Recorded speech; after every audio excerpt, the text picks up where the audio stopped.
Fala galera, tudo bem com vocês?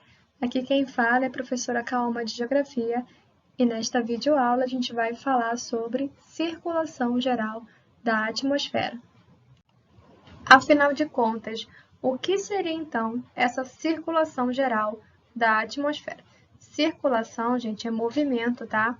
É um movimento que acontece na nossa atmosfera terrestre.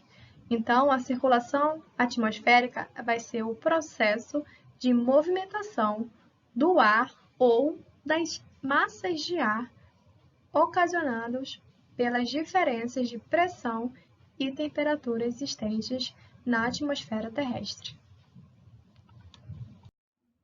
O mecanismo básico para que ocorra toda a circulação geral da atmosfera está relacionado a dois elementos principais, que são a temperatura e a pressão atmosférica. A temperatura, gente, nada mais é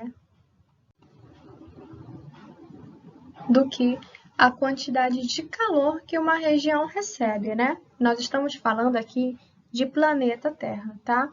E a pressão atmosférica vai ser justamente o peso da coluna de ar em uma determinada região, tá? E levando em consideração que esse peso vai ter uma referência aí, né, do nível médio do mar.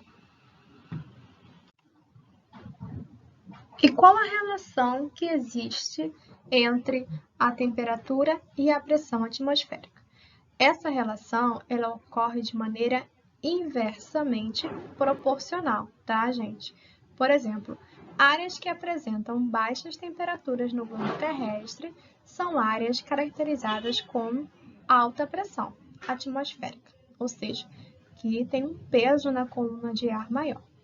Já as áreas que apresentam altas temperaturas no globo terrestre são áreas que são caracterizadas por serem áreas de baixa pressão atmosférica, ou seja, tem um menor peso da coluna de ar.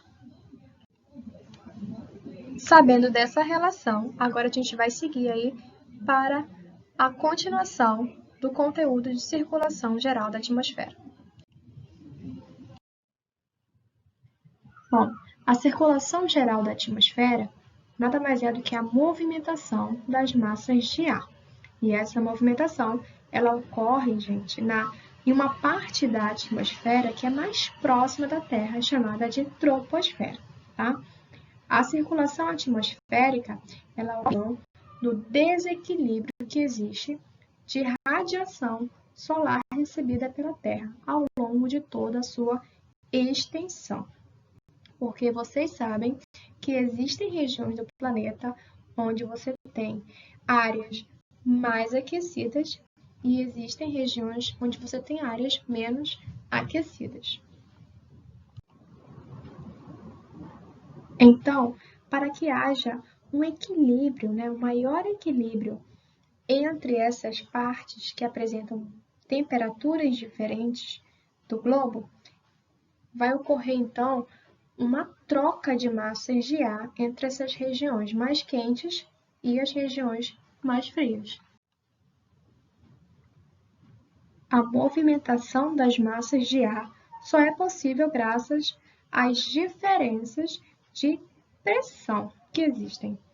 O ar frio, por exemplo, é mais pesado e, por isso, tende a descer e provocar uma pressão maior em um lugar, enquanto o ar quente tende a subir e diminuir a pressão da atmosfera.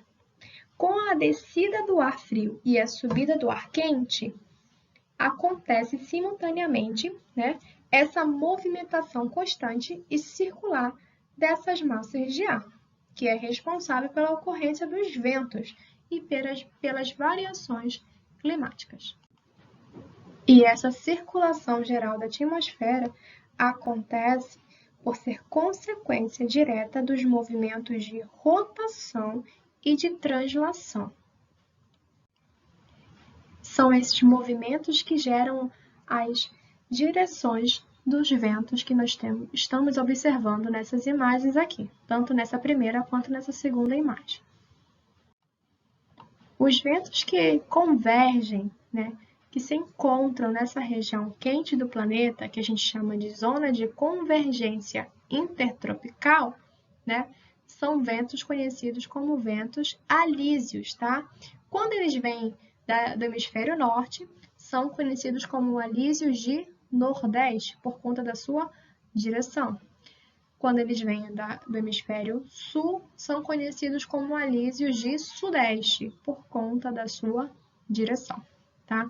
Então, você sabe que essa região é uma região quente do planeta, uma região que concentra baixa pressão atmosférica, logo, os ventos se encontram. Então, toda a região de baixa pressão vai ocorrer aí a convergência dos ventos, o encontro dos ventos.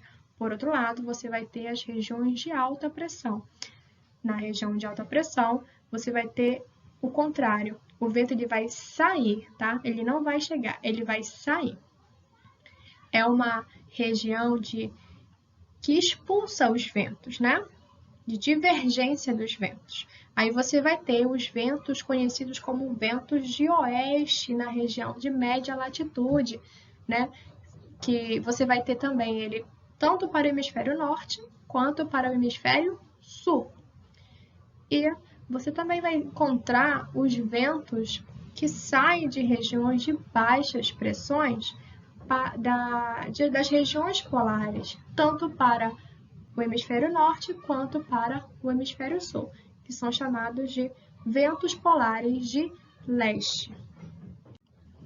Nessa imagem aqui ao lado, você vai ter, de uma forma mais ilustrativa, esse esquema de movimentação dos ventos.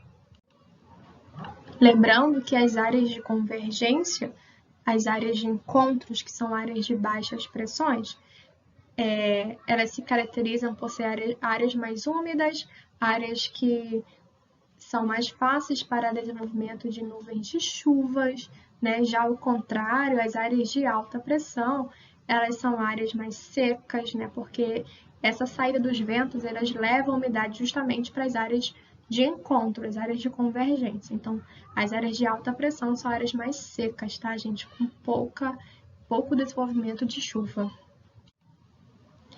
E assim a gente finaliza essa parte de circulação geral da atmosfera.